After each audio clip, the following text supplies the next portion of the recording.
વડોદરા કોંગ્રેસ દ્વારા ભ્રષ્ટ ભાજપના શાસકોને માતાજી સદબુદ્ધિ આપે એ નિમિત્તે ચૈત્ર નવરાત્ર જે ચાલી રહ્યા છે ત્યારે માતાજીને પ્રાર્થના કરવા નીકળ્યા છે।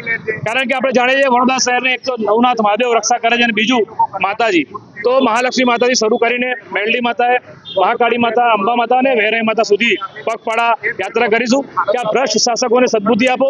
30 વર્ષથી એક હતું શાસન, તે છતાં વડોદરા શહેર, વડોદરા મહાનગર સેવા સદનને મેવા સદન બનાવ્યું। વિશ્વામિત્રીના નામ પર ભ્રષ્ટાચાર, નદી પહોળીને ઊંડી કરવાના બહાને જે લાકડા અને માટીનો જે ધંધો થઈ રહ્યો છે કરોડો રૂપિયાનો, એમાં પણ ભ્રષ્ટાચાર, અને જે શુદ્ધ પાણી 2 ટાઈમ પીવાનું ચોખ્ખું પાણી આ લોકો ના આપી શકે, આ ભાજપના નેતાઓમાં એવું પાણી નથી। ત્યારે કોંગ્રેસ પાર્ટી આ તમામ મુદ્દા, વડોદરા શહેરમાં કાયદો અને વ્યવસ્થાની સ્થિતિ પણ કથળી ગઈ છે, ખુલ્લેઆમ ડ્રગ્સનું ચલણ વધી ગયું છે। તમે જુઓ, નશાખોર યુવાન જેને એક મહિલાનું મોત કર્યું, 7 લોકોને ઘાયલ કર્યા, આજે એની સામે જે કડક કાયદાકીય કલમો લાગવી જોઈએ નથી લાગી। કોનું દબાણ, કોનું પ્રેશર?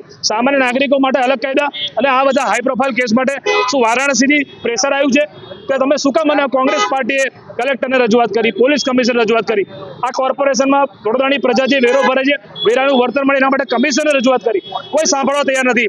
અંધેર નગરી થઈ ગઈ છે ત્યારે અમે માતાજીના શરણમાં નીકળ્યા છે કે માતાજી આ લોકોને સદબુદ્ધિ આપે।